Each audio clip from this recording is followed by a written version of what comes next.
Good evening, everyone.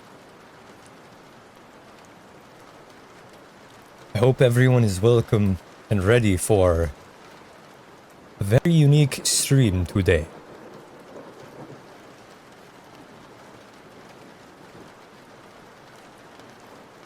I spent a good while getting ready for all the different music and settings.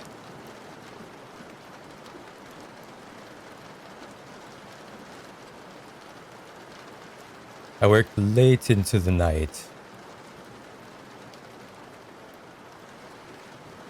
Like always, I'm experiencing difficulties.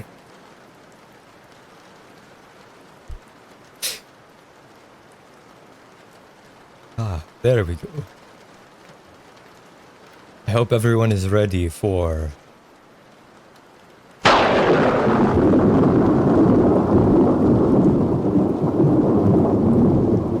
I hope everyone is ready for my new model.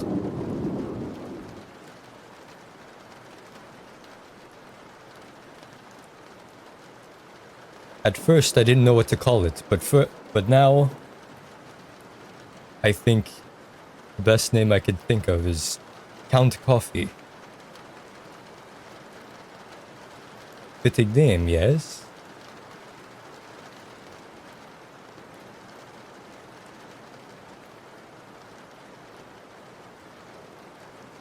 Cool, yeah.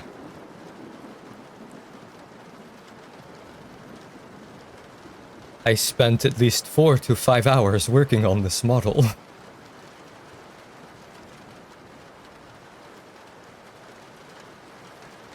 Might as well show it off a little. I don't think I've ever shown my other model.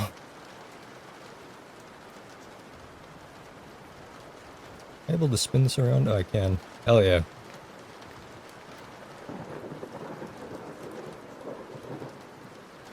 A snazzy suit.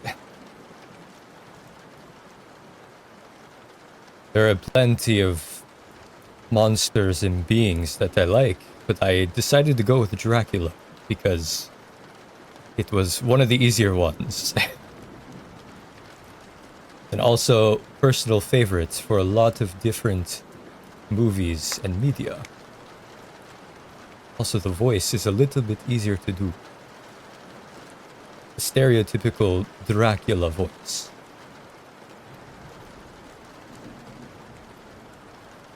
I have a good variety of stories to tell.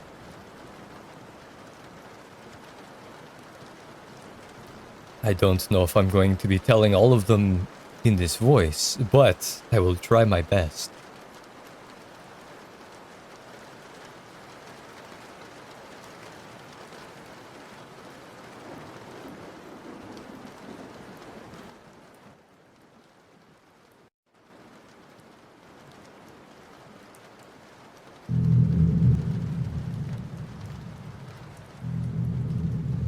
I have like 5 different sounds I have to mess with.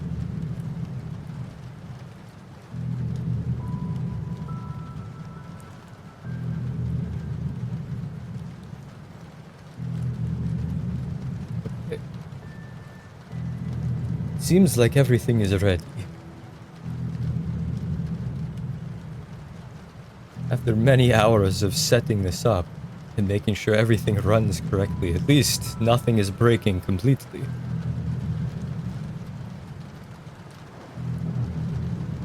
I hope everyone is having a good Halloween.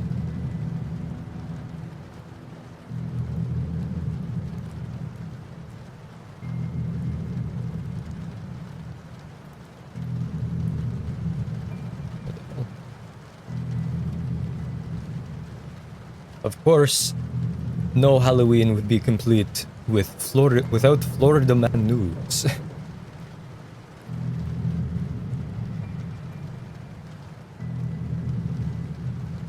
Florida Man news. They put the strange in stranger.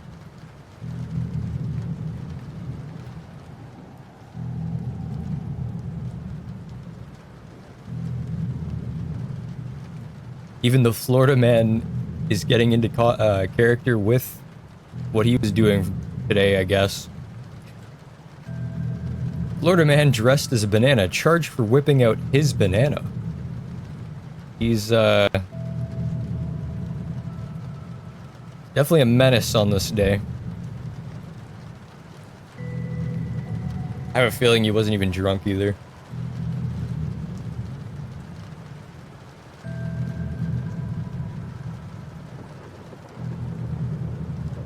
I don't know if I'm going to be able to do the voice the entire time. Maybe as I read, I'll try and do maybe a different voice or something. And then just speak as the Count Coffee voice as like normally or something. I don't know. I was struggling trying to figure out what the best voice I could do was for this. I realized that none are good.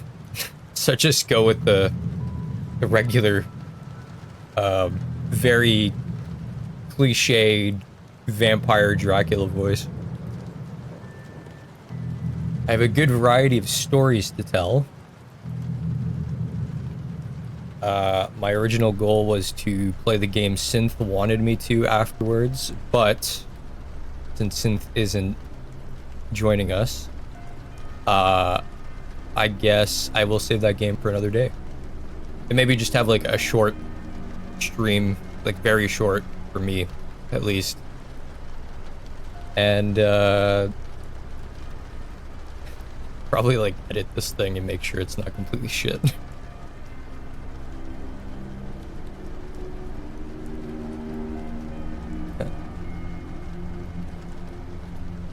The hardest thing is trying to get all of this to work correctly on one monitor. Behind this, on the actual thing, it might look clean and somewhat, I don't know, organized, something. But yeah, behind the scenes, it is a fucking mess.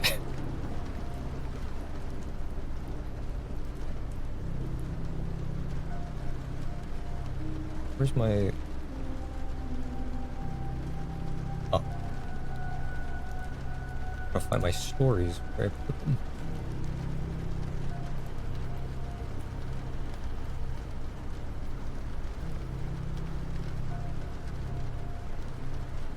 The first one I wanted to start off with was a classic one. One that I've heard multiple times throughout camp, that I found again online, which was kind of cool.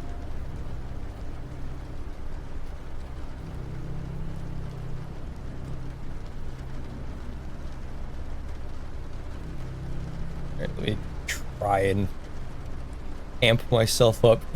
It's so fucking hard.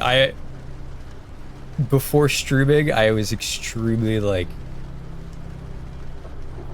anxious, but also excited. Lack of sleep from staying up and trying to get this shit to work, and making the model and everything like that. I'm both exhausted and full of energy. I don't understand. That's okay. That'll probably make for a little bit more fun and weird kind of stream. So I guess, without further ado, sit back, relax, get comfortable. Perhaps get a comforting beverage, if possible. Prepare yourself for some scary stories, fearsome fables, haunting horrors, and even terrifying tales.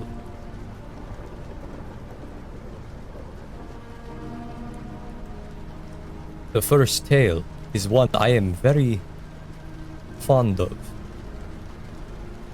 It is... I don't even know if I should be saying the names of the actual stories, because it might give it away for some of them.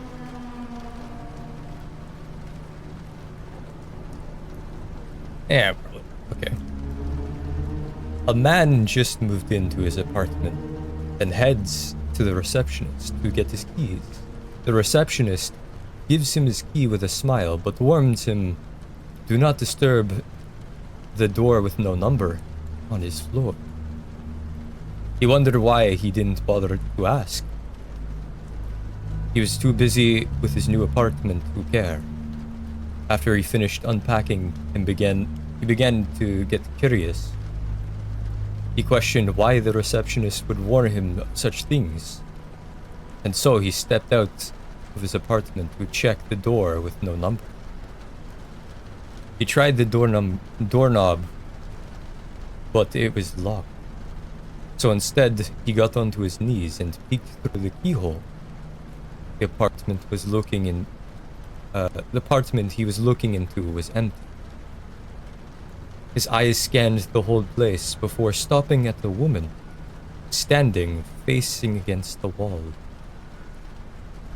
In the corner, he noticed her pale skin, long black hair, and stepping back, suddenly feeling perverted in a way, for invading someone else's privacy.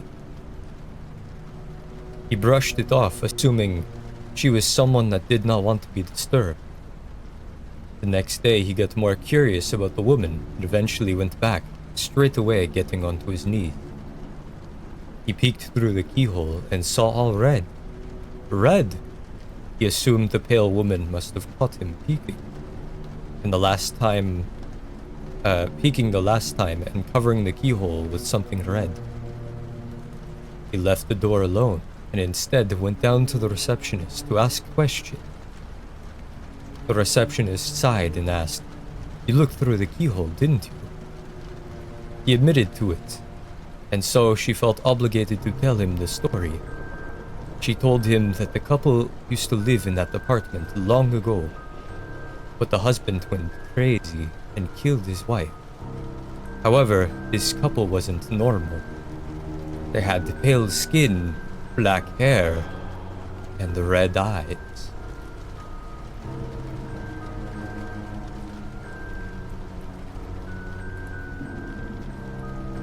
That is one of the first short stories I will be reading. I have a few longer ones that I will mix in as well. But overall, it was kind of hard to find many short stories that were actually worth reading.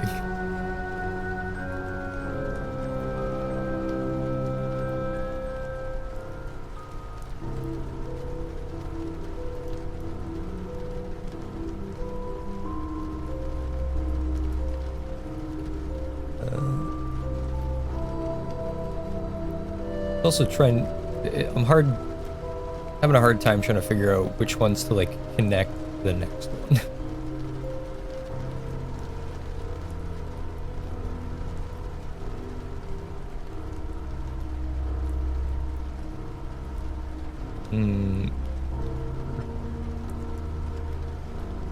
I know you're awake, he read as he felt something shift underneath his bed.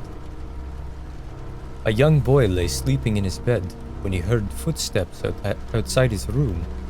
He peeked out of his eyes to see what was happening, when his door swung open to reveal a murderer carrying corpses of his parents. After silently propping them up on a chair, he wrote something on the wall in blood of the dead body. And he then hid under the child's bed. The child got scared beyond belief. He couldn't read the writing on the wall, and he knew the man was under his bed. Like any child, he pretended that he slept through the whole thing and hadn't woken up yet. He lay still as the bodies, quietly hearing the breathing from under the bed. An hour passed. His eyes got adjusted to the darkness. He tried to make out the words, but it was a struggle. He gasped when he finally read the sentence. "I know you're awake," he read. And he felt something shift underneath his bed.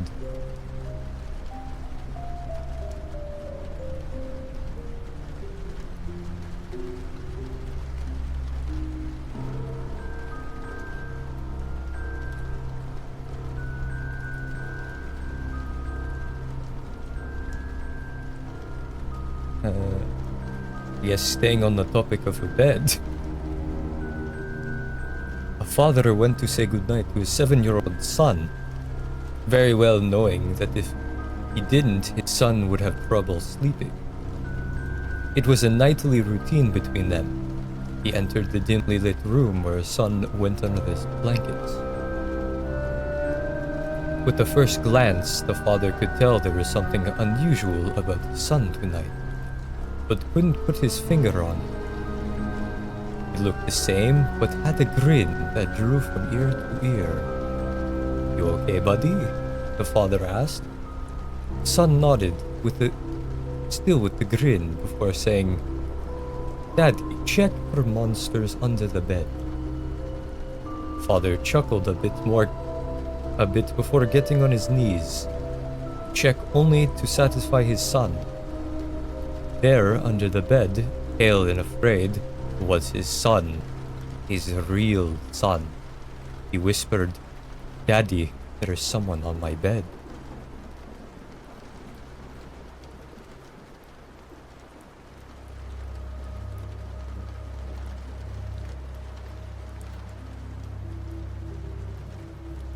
Some of these are very, very short.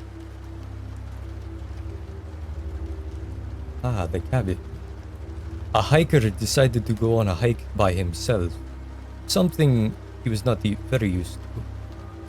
The whole day was normal, trees and brushes engulfing his surroundings.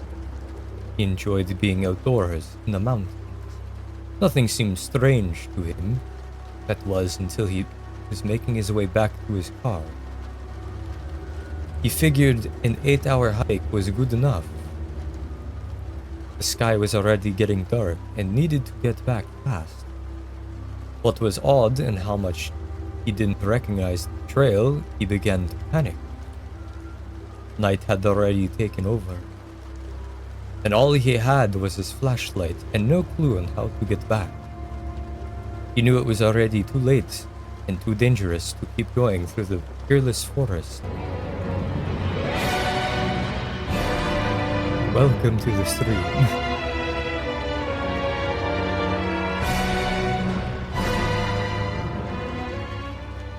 Congrats on being second.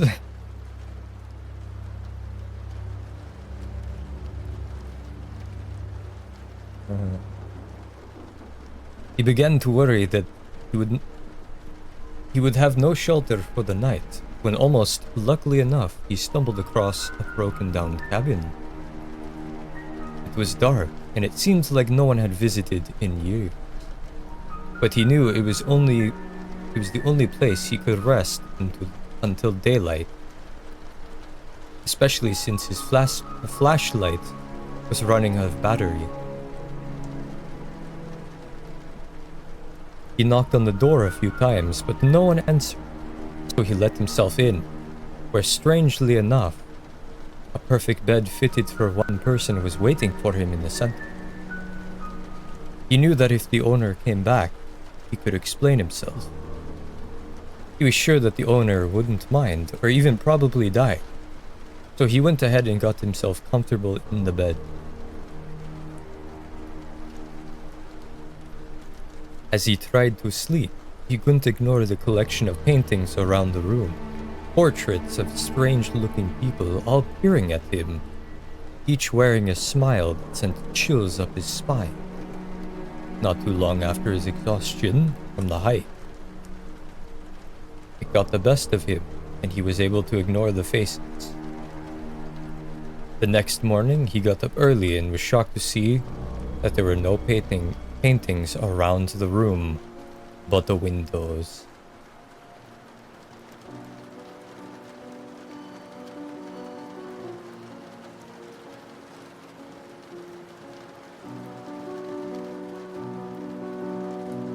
Do I sound Australian?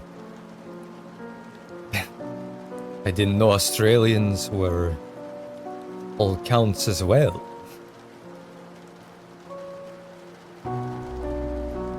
It's fleshly.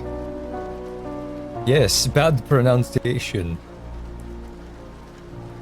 I have a hard time enunciating my words normally. Adding accents or impersonations makes it 100 times harder.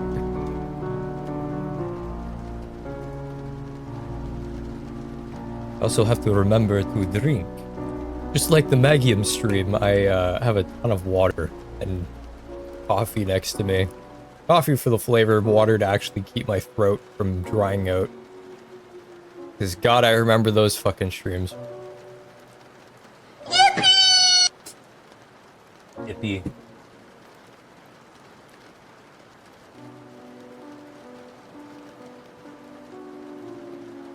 Planning ahead is good. The next story is called The Red Wristband. A doctor was working at the hospital where patients were tagged with color band. Green, alive. Red, deceased. One night, the doctor was instructed to get a few supplies from the basement of the hospital, and so he headed to the lift. This must be British.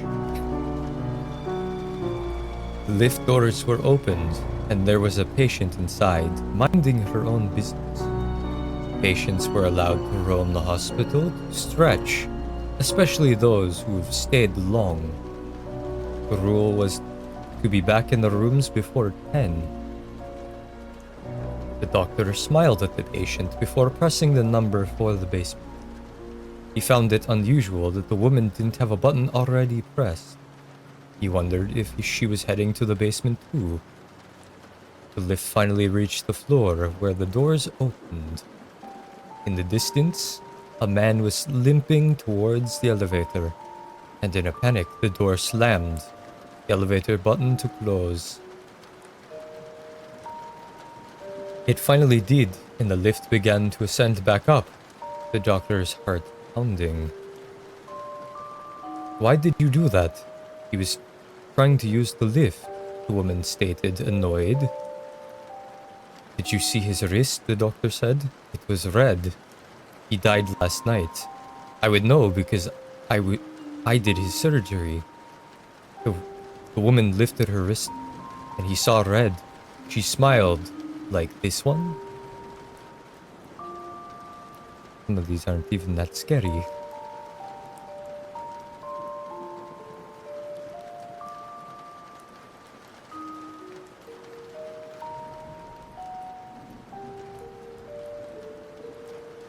We didn't question why. He knew. We didn't question why the small town we found after getting lost in the countryside wasn't on the map. We didn't question why the shopkeeper in town didn't have eyebrows or hair on his head. We didn't question why he didn't look so strangely at us. We didn't question why the gas at the station we stopped at was so cheap. We didn't question why the clerk at the station insisted on making a phone call in the back before ringing us. The man outside the car let us know the sun was going down. We also didn't understand why so many bald people stood on the street watching us frantically leave their town behind. We didn't question why We didn't question why we began pulling our hair out, or why we decided to turn around and head back to town. We knew why. Sometimes people try too hard with stories.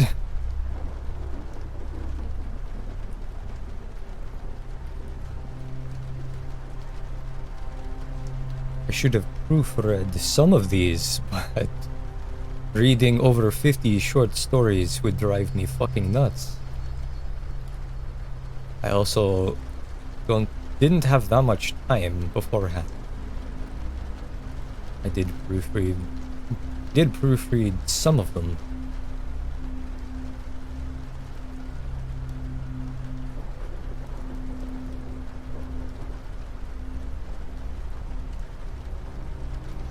Holy shit, this one's long, okay.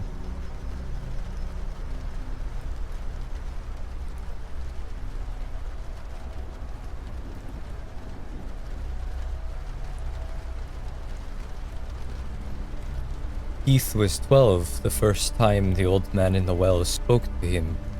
Keith was out playing after dark on a family's small farm near the well. The old well had beams supporting a rope and a pulley with a bucket attached. Even though Keith was told the well ran dry before he was born, suddenly he had heard someone say his name in a slow and raspy voice. Keith whirled around and saw no one. A look of confusion spread across his face. Then he heard it again. Keith. This time, it was said with a more force and a bit louder. The voice sounded like one of the old farmers who liked to smoke. Looking down the well, Keith heard the same voice asking, "Have you got anything tasty?" Keith couldn't see anything past the first 12 or so feet. Even though it was a full moon. "Who are you? How did you get down there?" Keith asked. "If you give me something tasty, I will reward you," replied the voice. All Keith had were some cookies he had stuffed in his pocket as he left to play. He put those in the bucket and lowered it down. He had lowered it nearly 40 feet and was literally at the end of the rope when he had no longer felt the weight of the bucket on the rope. 20 seconds had passed, and he felt the weight of the bucket again and began to pull it back up. As he finished pulling... I think I'm having a stroke. As he finished pulling the bucket up to the top, he heard the voice say, "No nice."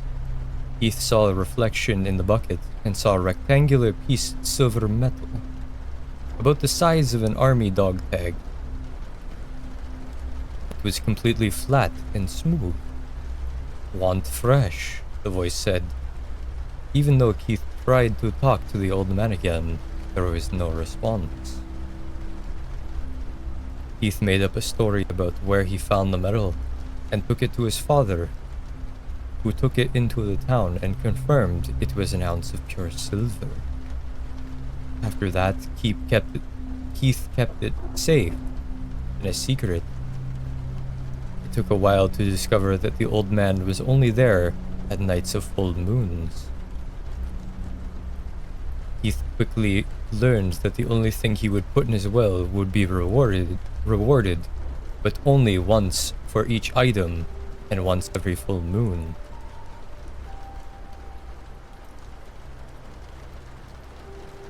So one of each kind of animal was lowered down the well and rewarded. Keith now had a cigar box mostly full of silver pieces by the time he was 16. He had run out of different animals to get rewarded for. It was around the time that the local farmhand went missing. It was also the same time that Keith was rewarded with gold pieces for the first time. Keith took over the farm.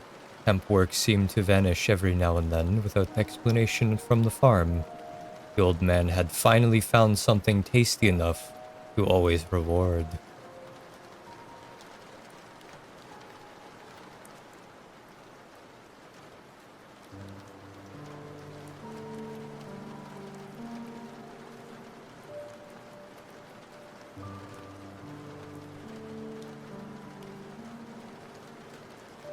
Like slowly trying to find longer ones. There's not a whole lot of long stories on this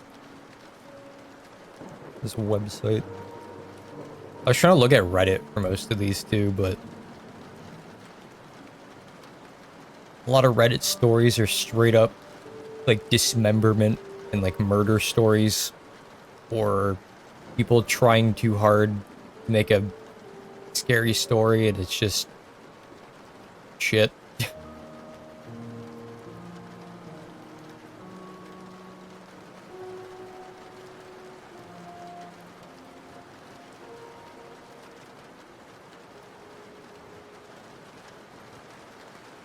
Your true monsters sleep just down the hall. We make fun of little kids for one thing, leaving lights on everywhere. They turn lights on in every room, as if some sort of security blanket. And if you're forced to turn them off, they cry and scream, and eventually you give in. The only time they turn them off is with their parents. They feel safe, so very safe. I'm the monster that lives in your closet. I'm friends with the one under your bed, and the one in the shadow. When you see us, you flee to your mommy and daddy. But we're not here to hurt you. We're here to protect you. If you think we're scary, just wait until you see their true form. They masquerade as one of us, and one of you. You can never tell. The humans must be blind. Your true monsters sleep just down the hall. They pretend to love you, but that won't last. They try to convince us, let them in, but don't worry. We really love you, and we will protect you. So when you see a shadow flint or a figure in the closet, remember, we scary monsters protect you from the human ones. So you're safe with us for now.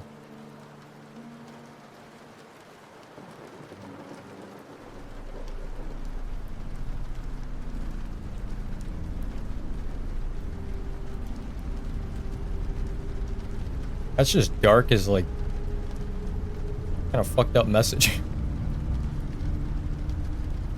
The real monsters are inside of us.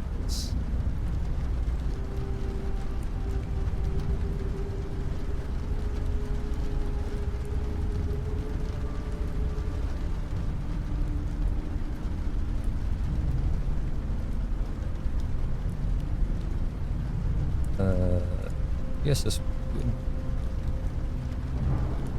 Jacob decided to stay at home when his mother went out. She told him to go to bed at 11, but unfortunately, he couldn't hear her over the sound of his music. Jacob haphazardly, that's a horrible word for me to say in this voice, waved his mother goodbye as he closed the door. Jacob spent an hour and a half playing with his phone, games, YouTube, movies, music. He even texted his best friend for a while, until she no longer replied. He didn't pay any attention to the time until his phone battery hit 10%. Jacob didn't realize that his mother never called or texted him in all that time, but he had his phone. Jacob sent her a text. Hey, no reply. He was confused as to why she wouldn't answer him. She always answers her phone. His confusion chilled.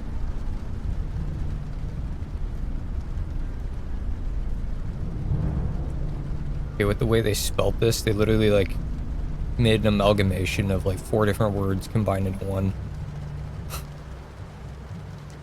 His confusion chilled into concern as the night fell and midnight rose. Spaces are hard to add in a story, it seems. He sent another, Mom, where are you? Again, no answer. Sweetie? A familiar voice rang out from behind the couch. It sounded like his mother's, but it wasn't. Not entirely. It was warm. Crinkling like folding in tinfoil. Jacob jumped and spun around, only for thick black hair to consume his sight. Why haven't you gone to bed?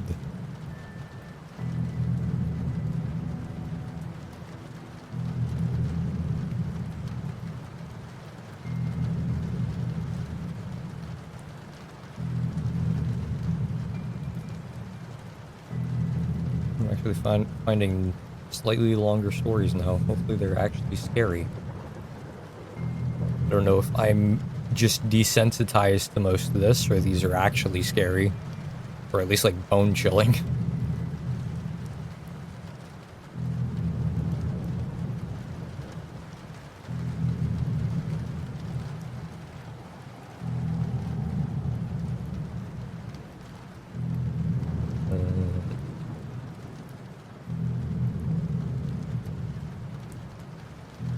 I looked down to read the message behind you. My bedroom was upstairs. I had a good view from my window to see the neighbors move in next door early in the morning. There was a man and a woman carrying boxes into the house. They must have been a couple. My eyes traveled to the neighbor's vacant upstairs bedroom window, which was directly across from mine. It was open, and inside was a girl who looked about my age. She saw me and motioned for me to open my window, so I did. She leaned out to the window, curved her hand around her mouth, and whispered to me, "Nice to meet you. I'm Sarah." I laughed. "Nice to meet you, Sarah. I'm Sam." Sam smiled. "Keep your window open," she said, and moved out of sight. I was confused. "Keep my window open?" She returned with something in her hand, then tossed it over to me. It was a paper airplane. It slowly and gently made its way through my window onto the floor behind me. I walked over and picked it up. On top was written, "Open." Opened it, and there was a message. "Hey Sam, I will come over tonight and introduce myself." I thought that it was a bit strange and wrote back, "Come over tonight? What do you mean?" I turned around and tossed it back, but she wasn't there. The window was still open, so I tossed it in anyway, thinking that she'll reply sooner or later. It was late into the evening, and still no reply from Sarah. My mom invited the new neighbors over for dinner, and I figured this is what Sarah meant by coming over tonight. "Honey, come down for dinner," my mom shouted. I went downstairs into the dining room to sit at the table, but I didn't see Sarah, just her parents. I couldn't help but ask, "Where's Sarah?" The man and woman stared at me as if I said something out of place. "Excuse me?" the man said. I repeated to myself, "Sarah, your daughter." The woman put her hands up covering her mouth. Tears flowed down her face. The man stood. Our daughter died years ago in an accident. I don't know what you're up to, but that's enough." They both left the house immediately. Mom glared at me. "Why would you do that, son? Just go to your room." A flurry of confusion was spinning in my head. I couldn't speak. I made my way back to my room, turned on the light, and laid on my bed. Then a paper airplane flew through my window, elegantly landing on my floor. I picked it up and looked out the window. Sarah was standing in the darkness of her room. My heart was pounding. She moved closer until the moonlight hit her face. Her eyes dark, skin gray. I looked down to read the message. "Behind you." My lights flickered off. Floorboards behind me squeaked, and a dark whisper into my ear. "Sam."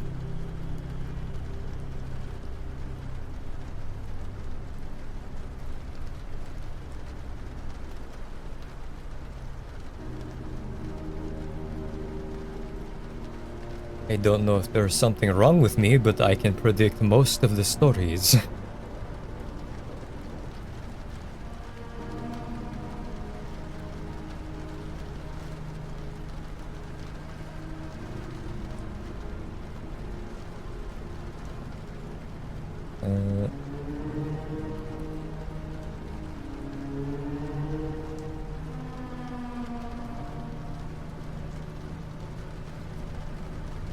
She was the prettiest girl in class, but of course, she never heard that from me. I was obsessed with her. I'd steal glances at her every chance that I got. During class, when I was supposed to be taking notes, on the train we rode after school. But today, I wanted to do more. I hopped off the train. When she got off, I followed her out into the station onto the sidewalk. I made sure to keep my distance. I wanted to surprise her. It was pretty hard staying within good distance of her. She kept taking furtive glances back. I looked down at my phone or pretended to tie my shoe every time she would. When she unlocked the door and stepped inside her house, I crept up to her front stairs. My heart was pounding as I rang the doorbell. Chime sounded from inside and awoke the butterflies in my stomach. Just as I reached out again for the doorbell, she opened the door ajar and recognized my face, gestured for me to hurry in, promptly closing the door behind me. There was a guy, she paused. There was a guy following. Yeah, it was me. The words came out of my mouth before I realized what I had said. I know that. I sighed in relief. But I'm talking about the man behind you. The doorbell chimed, and the butterflies in my stomach stood still this time. Everyone has a stalker, it seems.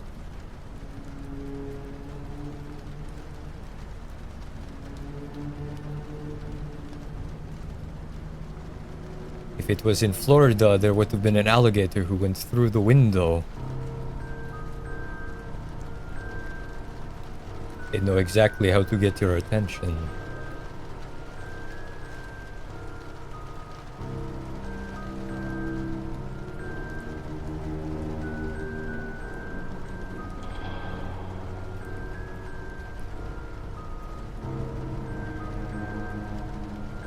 No one believed me when I told them that my reflection in the mirror was alive. Grow up, dude. You're not a 5-year-old anymore, you're 24. That was all they said to me while laughing, as a response to my story. Well, I had to admit, it was indeed sounding like a typical 5-year-old story. But I swear to God it was true. I couldn't remember since my reflection came to life. I remembered that it wasn't like that when I was a child. It was recently, I was sure. And it wasn't a ghost. Well, your reflection was alive, looked like an act of a ghostly thing, but no, mine wasn't a ghost. It felt to me as if it was a creature, an entity, who lived behind the mirror, or trapped in there.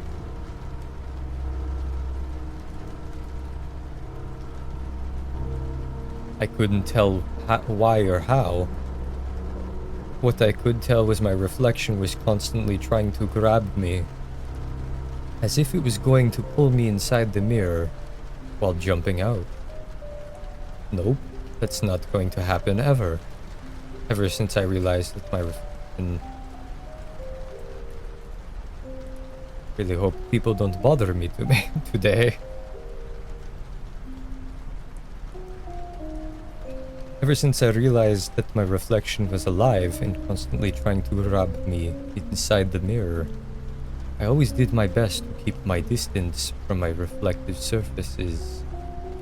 When I brushed my teeth every night, for example, I always stood a few meters from the mirror, or so it wouldn't be able to grab me. The entity in the mirror was constantly showing a grumpy and angry face every time it was just the two of us in the room. No matter how I tried to smile in front of the mirror, the entity behind it never smiled. Never. it always looked grumpy and angry. One day, I took off from the flat for from my flat for a sighting in the mall nearby, when suddenly an earthquake occurred. It was a huge one. Everyone was hysterical. They were running around in panic, looking for shelter. I ran to cover myself under the table to avoid getting hit by anything that fell, but I was too late. I didn't realize that something fell above me and hit me in the head. I fell down. I groaned in pain. As the pain slowly faded, I started looking around. The earthquake had stopped. The mall was slightly dark. The light was out, and it was messy in there. I gasped when I noticed something shiny not far from me. I turned my head and I saw a mirror, probably from the fitting room near me. In reflex, I crawled away as fast as I could, even though my head and legs were hurt. Right there and then, I saw my reflection in the mirror.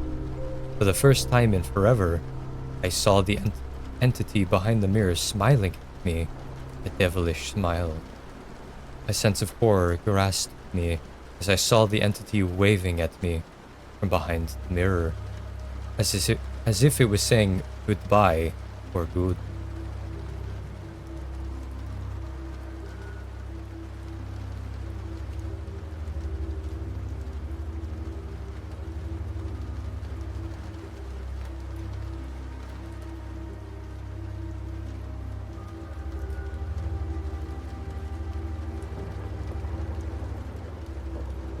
In between each story, I'm trying to like find another one, but also take a drink. So I don't end up just having like a horrible time reading these.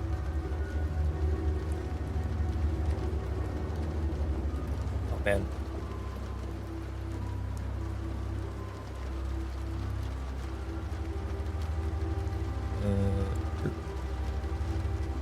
I rarely slept alone. Not that I have a choice in the matter.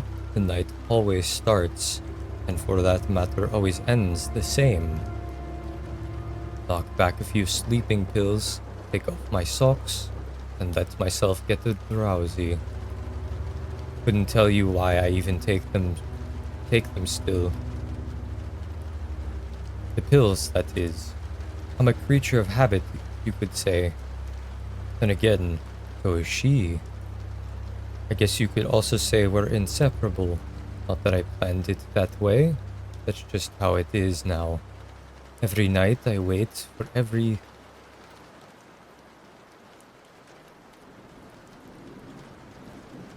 night I wait, and every night her face appears. No matter how badly I clog myself with prescription pills, I can feel her arrival. Sometimes she's just face. Sometimes she's just a jaggedly rearranged torso. I could tell you that what's worse, her wide-eyed, contorted look of hatred, the deliriously look of malignant joy spattered across its twisted face. Fucking tongue twisters. It paces too, or it glided like it's on a conveyor belt, back and forth, her eyes never leaving mine, eyes wild with rage. Nights when the body of the thing itself lays behind me, to find us face to face with her lips aghast, as if she was mimicking my horrified reaction, is beyond my description.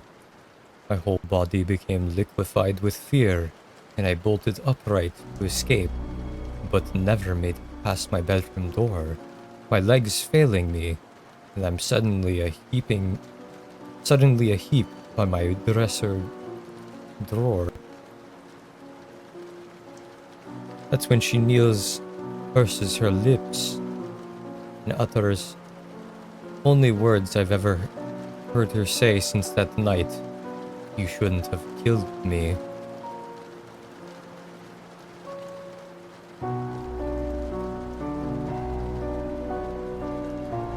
I don't know why some of these stories are written the way that they are, but I have to rearrange the whole sentence for it to actually make sense in my mind. Half of them are so poorly written out. It's almost like I was writing them myself. Holy shit, this one is long.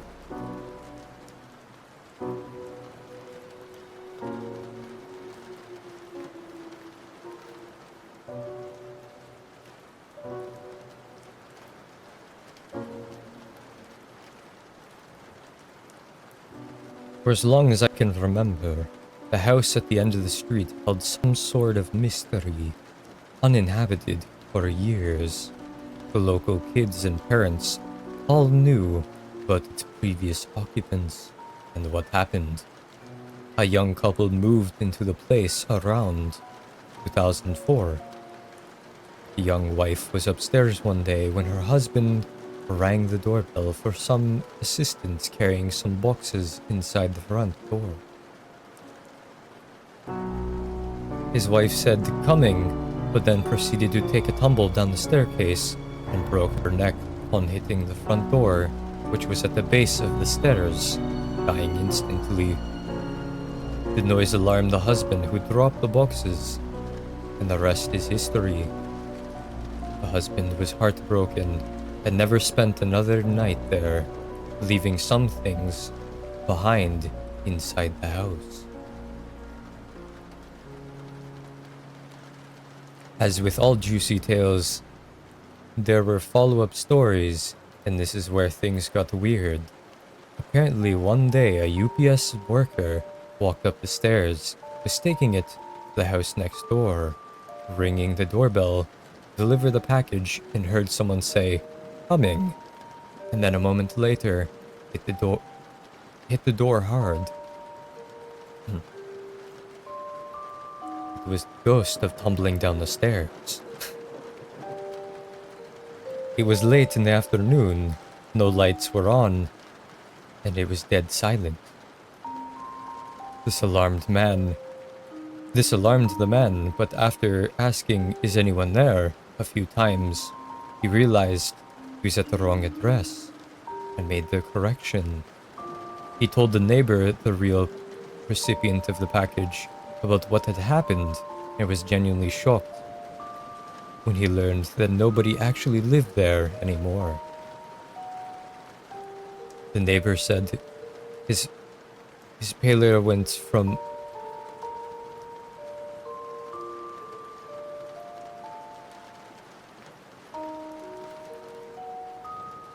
The neighbor said his parlor went from natural hue to pure white terror. This just added to the legend. Around Halloween each year, we would have these contests to see who could ring the doorbell, stand there for 2 minutes without getting scared or running away. Nobody ever did it. Well, not until Casey moved into the neighborhood. His father was in the Navy, and Casey was fearless. All the kids looked up to him. When Casey celebrated his first Halloween with us, he accepted the challenge. We watched from across the street. Hell, we were scared. Casey walked up to the house, rang the doorbell. Nothing happened. Then he reached for the doorknob and walked in, surprising all of us. Is he fucking crazy, dude? Can't say that with a straight face and that accent. That was word for word what that said too. Casey was now inside the weirdo house. It was dark, but we could see him with his flashlight in the rooms on the second floor. The rest of us looked at each other and said, "Fuck it," and ran across the street to join Casey. We get to the house, and right as we open the door, Casey comes tumbling down the stairs, and would have hit his head on the door if we weren't standing there holding it open. We picked him up and said, "What happened?" I rang the bell. Someone said, "Coming." I rang the bell, someone said, "Come in." So I did, he replied. But you fell. Something pushed me, but nobody was up there at all, not a soul.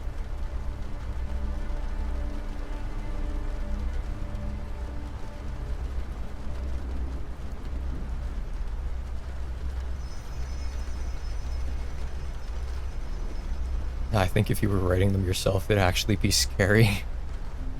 I mean, I have a couple of stories I'm going to tell a little bit later that are...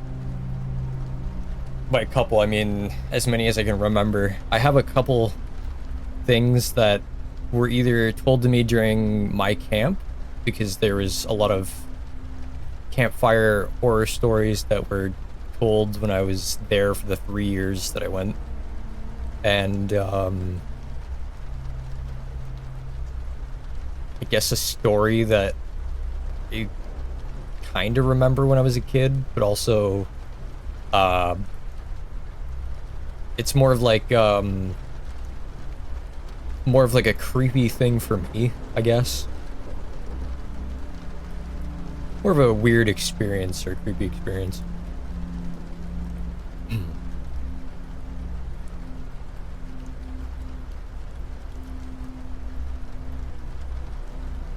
About to go on Reddit and start looking at fucking dismemberment horror stories. At least those have some sort of bone-chilling thing, because it's more disturbing than anything.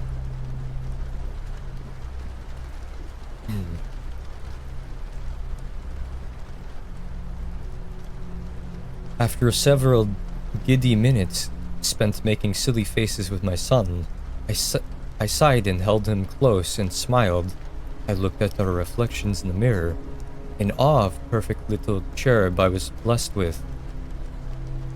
"That's my boy," I said, matter of fact, pointing to my son's reflection while beaming with my pride. My reflection flickered momentarily before an unearthly hand stretched out from the glass and plucked my son from my lap. "No, that is my boy," a guttural voice declared. One was short and still not very scary.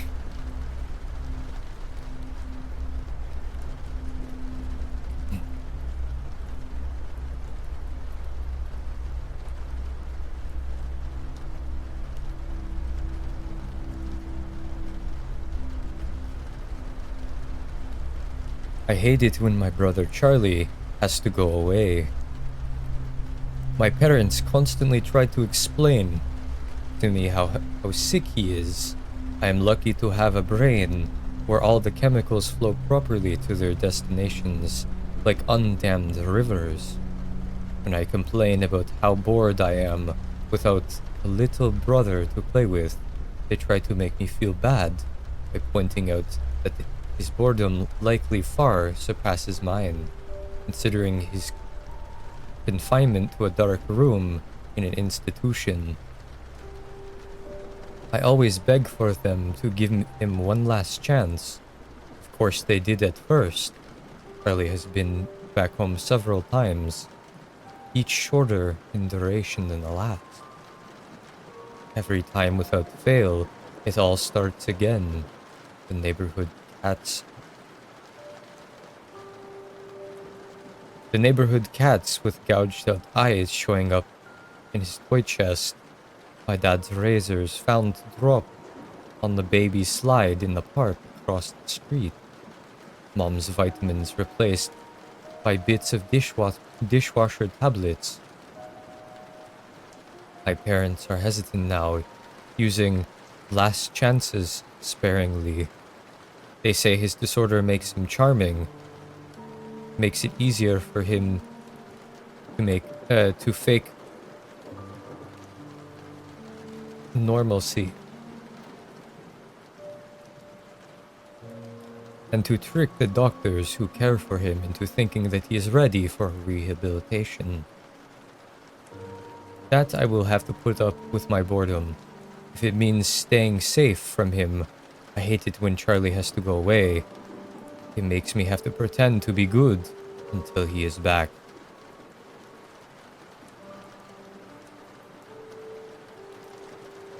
I was the insane one the entire time.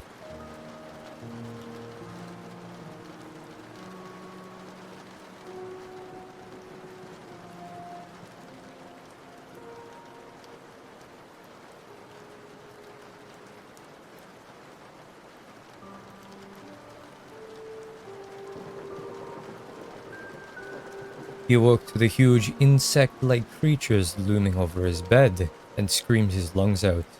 They hesitantly left the room, and he stayed up all night, shaking and wondering if it had been a dream. The next morning, there was a tap on the door. Gathering his courage, he opened it to see one of them gently place a plate filled with fried breakfast on the floor, and retreat to a safe distance. Bewildered, he accepted the gift. The creatures chattered excitedly. This happened every day for weeks. At first, he was worried they were fattening him up, but after a particularly greasy breakfast left him clutching his chest from heartburn, they replaced with fresh fruit. As well as cooking, they poured hot steamy baths for him, and even tucked him in when he went to bed. It was bizarre. One night, he awoke to gunshots and screaming. He raced downstairs to find a decapitated burglar being devoured by the insects. He was sickened, but disposed of the remains as best as he could. He knew they had just been protecting him. One morning, the creatures wouldn't let him leave his room. He lay down, confused but trusting as they ushered him back into bed. Whatever their motives, they weren't going to hurt him. Hours later, a burning pain spread through his body. It felt like his stomach was filled with razor wire. The insects chattered as he spasmed and moaned. It was only when he felt a terrible squirming feeling beneath his skin that he realized the insects hadn't been protecting him. They had been protecting their young. One is a little bit more gross than scary.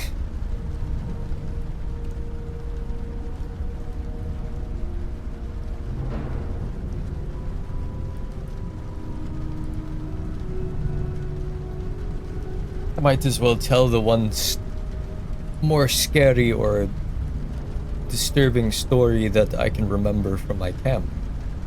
Mainly because it was a very long one and a very good one to me at least. I very much.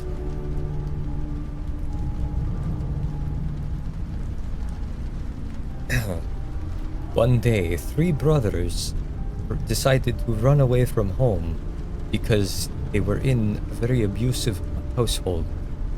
They decided to run into the forest, away from their town, away from their family. After some time of walking, they spotted a camp, just a small hut with a fire out front. There was stacked wood beside the house, and an axe left in a log. They heard noises coming from the bush, and they realized that they weren't alone. A big burly man, about 7 feet tall, came out. To their surprise, he didn't harm them. Instead, he decided to take them in and try and raise them as if they were his own kids. He spent weeks teaching them how to chop wood, hunt for animals, skin them, everything that was necessary to survive out in the wild. During the whole time, as he was teaching them, he spent a good while off on his own, almost like he was detached or had something wrong with him sometimes, but he didn't let it show to the children. He never seemed close to the kids when he was teaching them, almost like he just did not care. After after a while of teaching them that oh shit. Hey, water. To make sure me drying out my throat and struggling to remember the fucking story. One day he decides to make the oldest son go fetch water from the river, and the other two to go get wood and sticks for the camp for later tonight. As they go to gather the supplies, they return later at night and find that he is nowhere to be found. Just like they were taught to, they make a fire, they have something to eat, and they get ready for bed.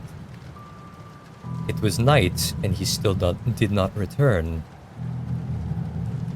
The smallest child felt something was off, almost like something had happened to the man. The oldest one tried to calm him and tell him that there was nothing wrong, and that he should just go to bed. After a couple hours of sleep, the youngest son heard noises from outside the cabin. As he got up to look around, his brothers were nowhere to be found. He heard noises coming from outside the cabin.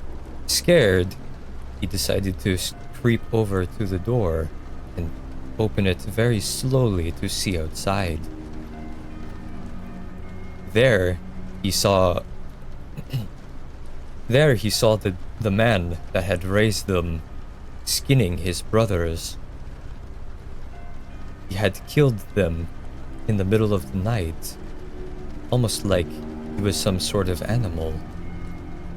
Horrified, the brother sneaks up behind him with as big of a rock as he can pick up, trying to make no sound and smashing the man in the head as he was kneeled over. He hit him about 3 or 4 times before panicking and running away. He spent the entire night running as fast as he could, with no food or water. He ran for 2 days until he ended up into a town. The local police department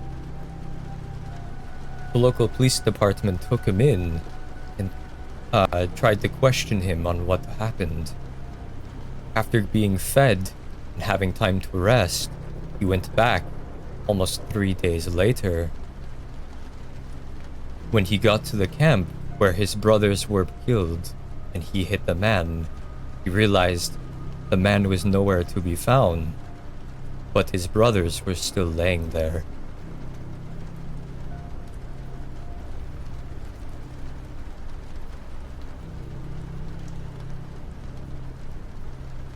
That story was one of the camp stories that was told that I'm pretty sure was very, very changed, but that was slightly based on a true story. I don't know about the 7-foot thing and how the fucking man skinned his brothers and like killed them or whatever, but that shit was told to a group of kids.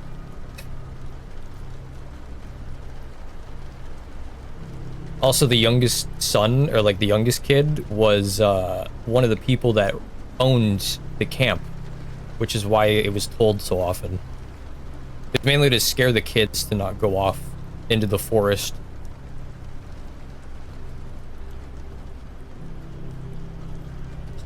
Very creepy story.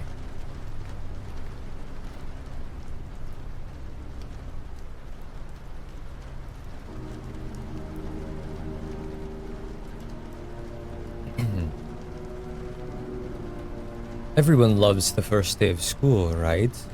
New year, new classes, new friends. It's a day full of potential and hope before all the dreary, depressions of reality show up to ruin all the fun. I like the first day of school for a different reason, though. You see, I have a sort of power. When I look at people, I can sense a sort of aura around them. A colored outline is based on how long that person has to live. Most people I meet around my age are surrounded by a solid green hue, which means they have plenty of time left. A fair amount of them have a yellowish orange tinge to their auras, which tends to mean car crash or some other tragedy. Anything that takes people before their time, as they say. The real fun is seeing the auras.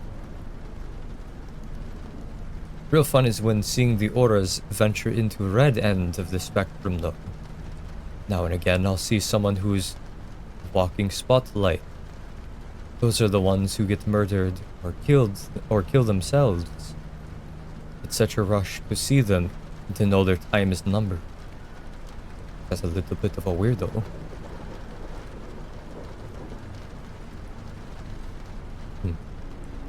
With that in mind, I always get to class very early so I can scout out my classmates' fates. The first kid who walked in is radiating red. I chuckled to myself, too damn bad, bro. But as people kept walking in, they all had the same intense glow. I finally caught a glimpse of a rose-tinted reflection in the window, but I was too stunned to move. Our professor stepped in and locked the door. His aura a sickening shade of green.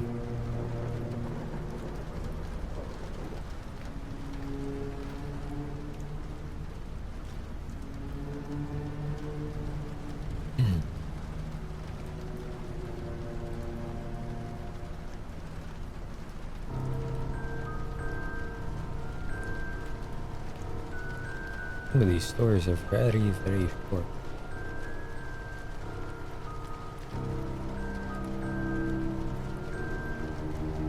This one has a vampire in it.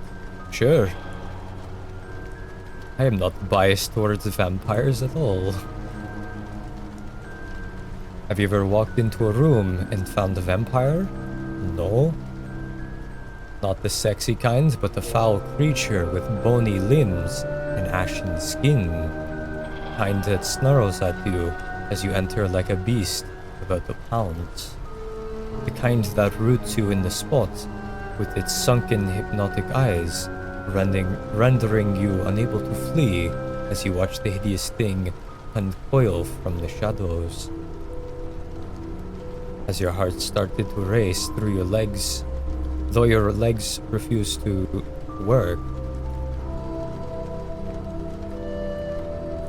Have you felt time slow as the creature crosses the room in the darkness of a blink? Have you shuddered with fear when it places one claw and atop your head and another your chin so it can tilt your exposing your neck? Have you squirmed as its rough, dry tongue slides down your cheek, over your jaw, into your throat, in a slithering search that seeks your artery? You felt its hot breath release in a hiss against your skin when it probes your pulse. The flow that leads to your brain as its tongue rested there, throbbing slightly as if savoring the moment. Have you then experienced a sinking, sucking blackness as you discover that not all vampires feed on blood, some feed on memories? Have you? Maybe not. But let me rephrase the question. Have you ever walked into a room and then suddenly forgot why you came in?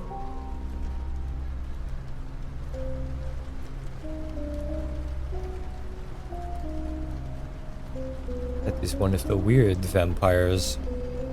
I don't associate with those ones.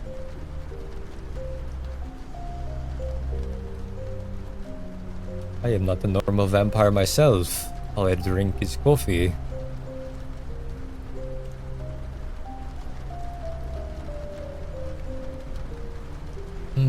Tasty dirt water.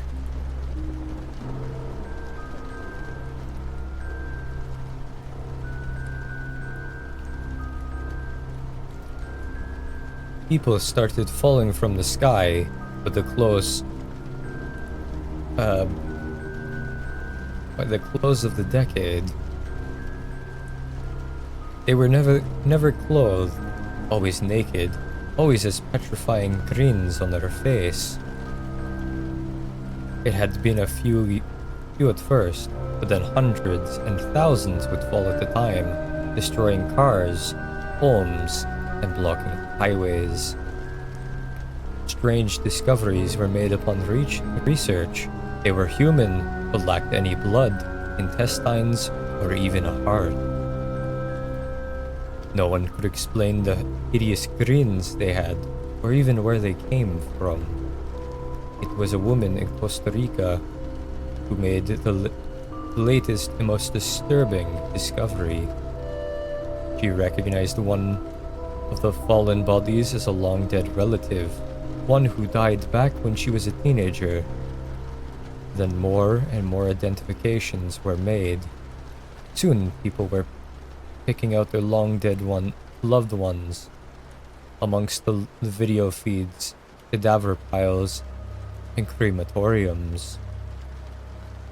No one could explain why they were coming back, falling from the sky.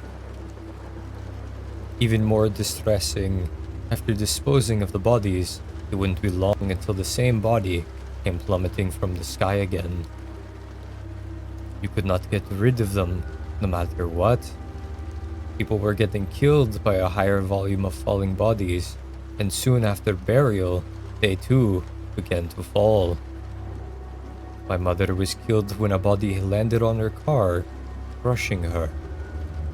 The next week, the news reported a body that had gotten lodged in an airplane windshield. I saw my mother's grinning face, the happiest I had ever seen her. They say when hell is full, the dead shall walk the earth. What about heaven?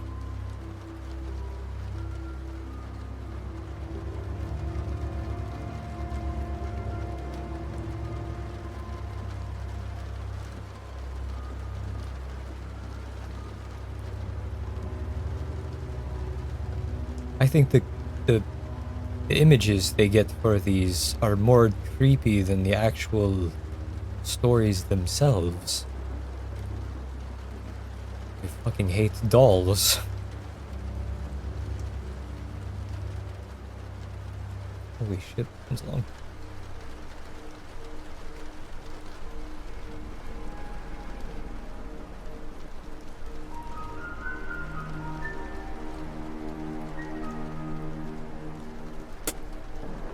Must have been a shit ton of vampires. Memory-sucking vampires are a scourge upon the planet.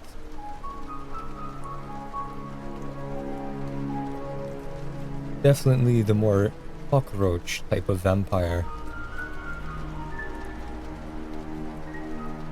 I bought a new house in a small town of Winthrop. This house was cheap, but most important part was that I needed to get away from the city. A few months ago, I had run in with a stalker. While I had managed to get him arrested, couldn't shake the feeling of eyes just constantly watching me. I felt like there were eyes everywhere, at home and on the street. So I decided to move out into the country, to somewhere with fewer people, just for peace of mind. The house itself was big and somewhat old, but otherwise very welcoming. The agent who introduced me to a house had been required to mention that a serial killer had lived here in the past, which is why the house was so cheap. However, He and later my next door neighbor Sarah both told me to pay that no mind. 4 other owners had lived in the house since then, and all of them were very happy with it. I loved this house. Its interior furnishings were beautiful and very comfortable. The people of Winthrop were friendly, often bringing over freshly baked pastries or even inviting me over for dinner. Get-togethers, they said, were the key to making sure everyone who lived in Winthrop loved it.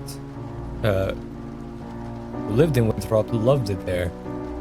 Yet after a week, I stopped loving it. The feeling of someone watching returned, worse than before. I tried to ignore it, but soon I started losing sleep. Giant bags grew under my eyes, and I began yawning, almost as much as I breathed. Sarah was kind enough to let me stay in her house for a few nights.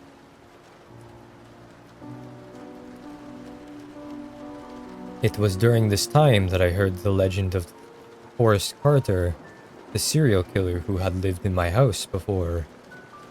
While no one knows his exact kill count, Carter was also known as the Winthrop Peacock. He was a man with an extremely severe case of narcissism. Legend says that he couldn't fall asleep if he didn't feel like he was being watched.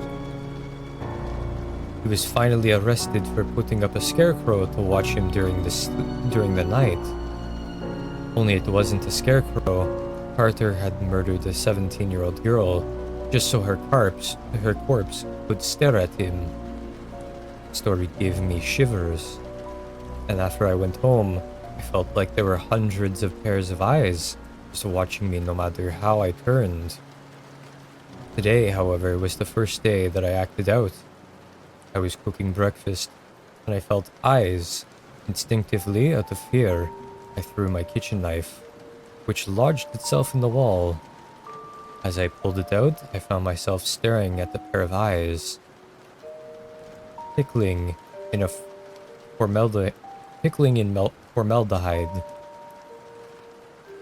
I've been watching the police peel away drywall of my house for hours now.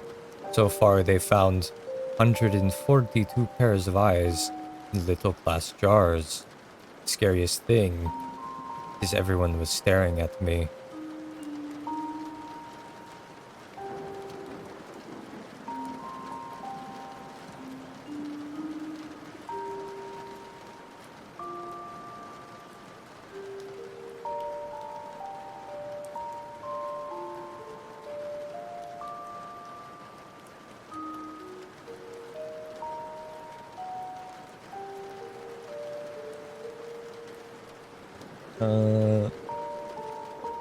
This one's kind of long. Cradling my 4-year-old daughter in my arms, all I could do was listen as the screaming outside the house got louder and louder. Interspaced with sound of violence and horrible, wet thuds, and the unmistakable echo of a muscle resisting the force that would slowly tearing them apart.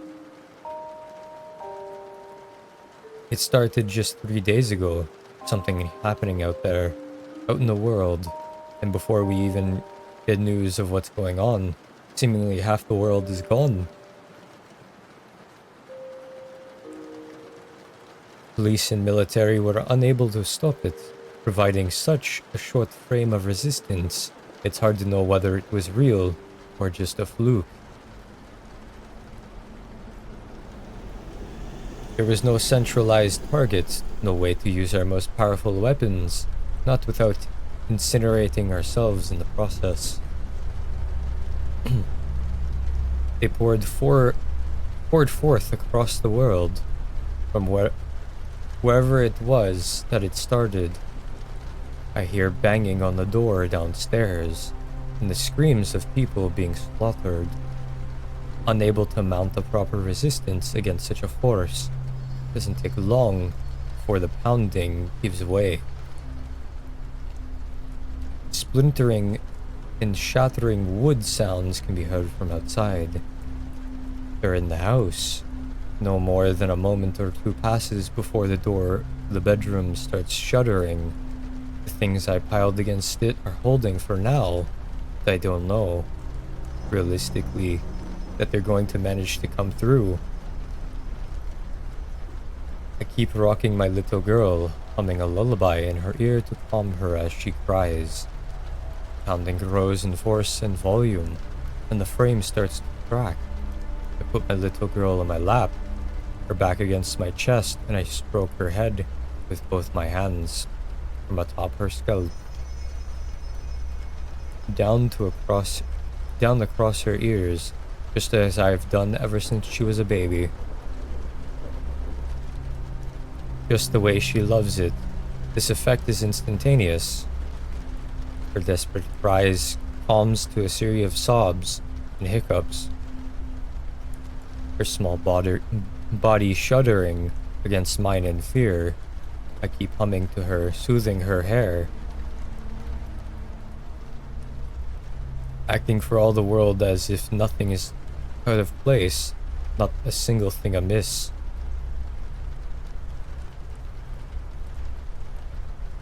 Agonizingly slowly, in a reverse cadence of sound of splintering wood, she calms down. I feel it when she stops tensing as I keep stroking her down the sides of her head. A final hiccup of a sob, and she falls quiet, her body relaxed. She doesn't even have time to realize what's happening as I twist her neck with a violent jerk, accompanying a dry snap of a sound. She's dead before she can even slump into my lap. The door is giving way, the furniture is pushing back. I may be torn limb from limb while I scream, but at least my baby girl is safe from harm.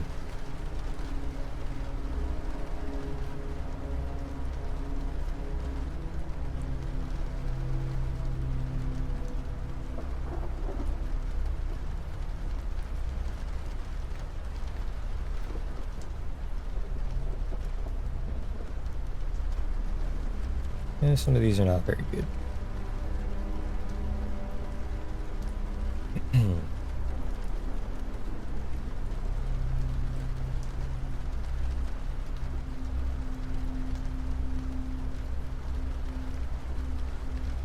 Here they come again, the brave ones.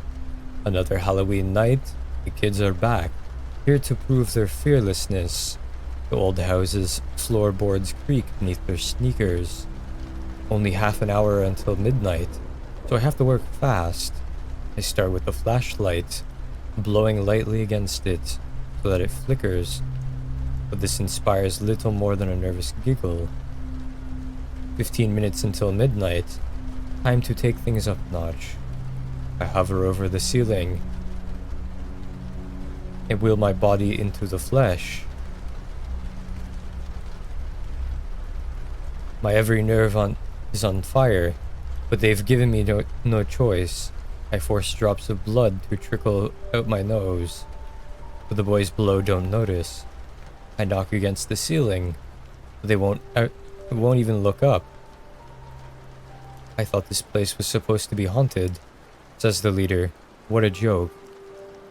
5 minutes until midnight. I'm running out of time. With the last of my strength, I scream so loudly that they finally turn to look up. I like to think I put on a good show. I sway on the invisible noose, and the blood flows freely from my nostrils now.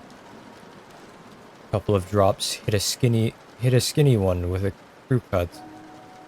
The boys scream and run into the night. Just in time. Below me I hear the thing turn. Its disappointment palpable.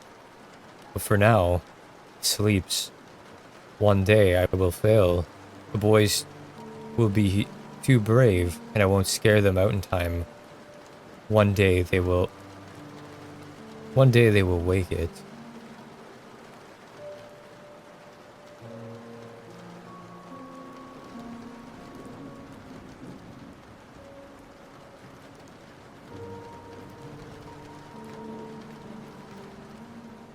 I feel like some of these stories just been ripped from very bad shows.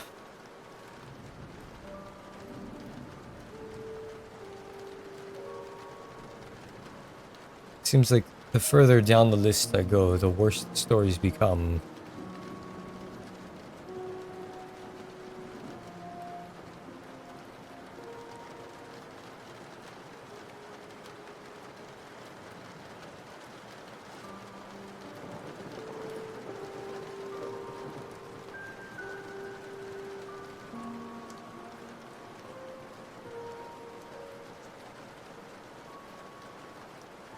I'm sure Reddit's No Sleep might have something scary.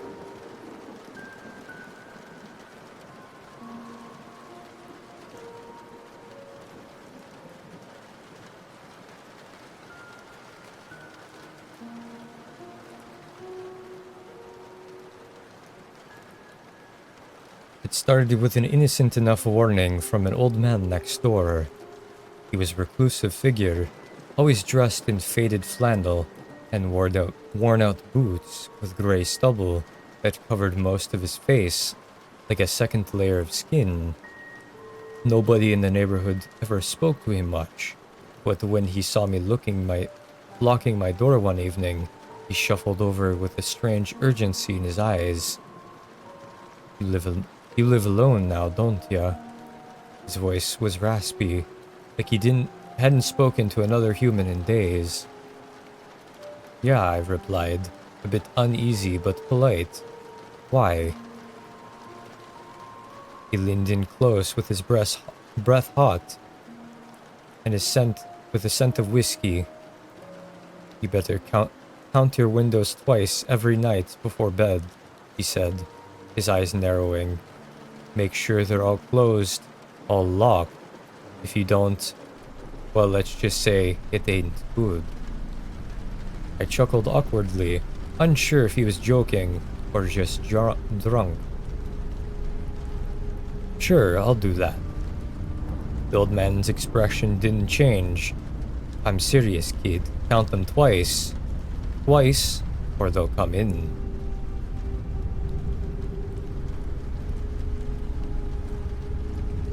I watched as he shuffled back into his house, a creeping unease settling in my gut. They'll come in? What did that even mean? But I shook it off as the rambling of a lonely old man with a little too much time and liquor on his hands. At night, I wandered around my house before bed, found myself thinking about the strange warning. I stood in front of the first window in my bedroom and closed it tightly, then the one in the kitchen, and after the second of hesitation, I moved through the house, checking each and every window carefully. Just as he had suggested, one in my bedroom, two in the living room, each of them shut and locked. When I reached the last one in the hallway, I counted again in my head. 5 windows, all sealed. It felt ridiculous, but I did it anyway, twice, just like he said.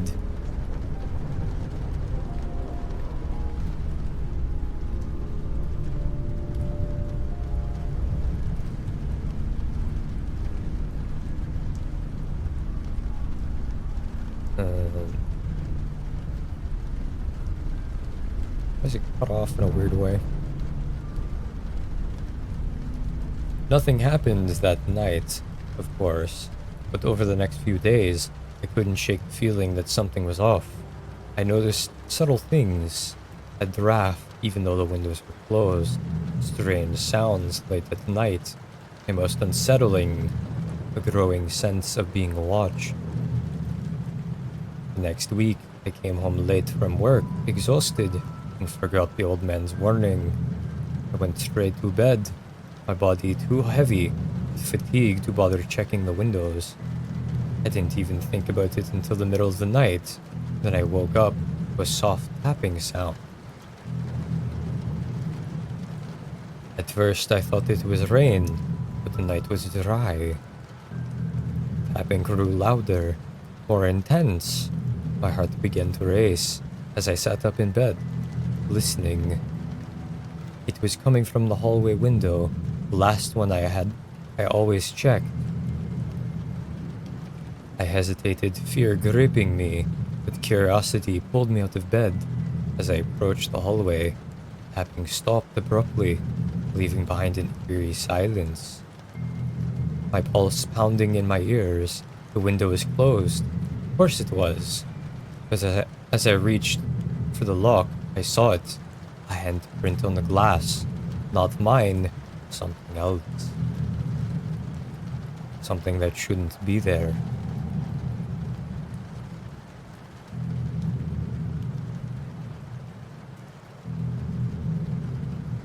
I stumbled back, my breath catching in my throat.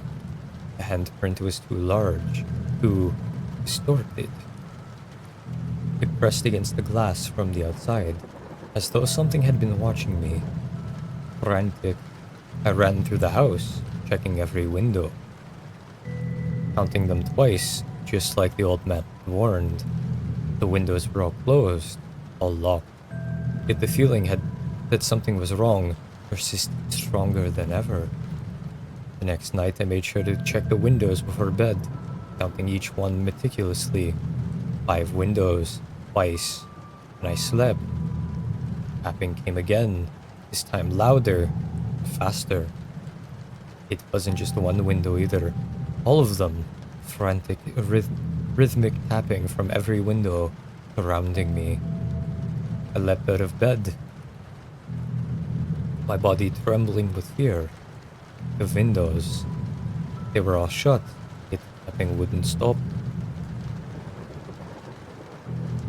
I backed into the center of the living room, cold sweat trickling down my spine, and that's when I saw it, a shadow moving just outside the glass. A figure, tall, lanky, with impossibly long limbs, and a face that seemed to shift and warp under the dim moonlight.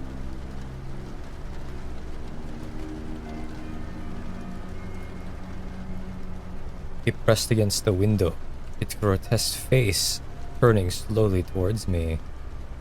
Eyes, if you could even call them that, at mine. Hollow and hungry, tapping stopped, but the window began to creak. I don't know how long I stood there frozen in terror, but eventually, the figure melted back into the darkness, leaving me shaken and breathless. I didn't sleep for the rest of the night. Next morning, I rushed to the old man's house, desperate for answers, but when I knocked, there was no response. The neighbor told me he had passed away 3 days ago, right around the time tapping started. Now I'm counting my windows twice every night. I don't forget anymore, because I know they're still out there waiting. And if I slip up again, they'll come in. I think the no sleep part of Reddit is slightly better than the other stories.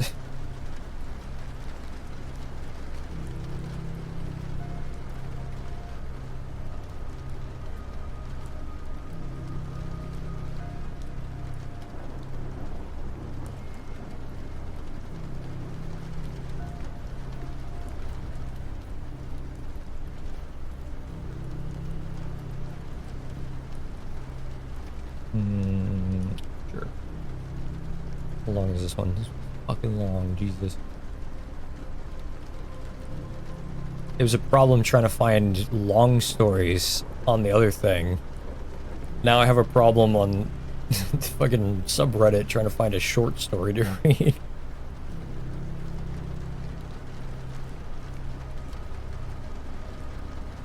That's fine though. As long as the stories are actually scary. Or chilling or unsettling something, you know.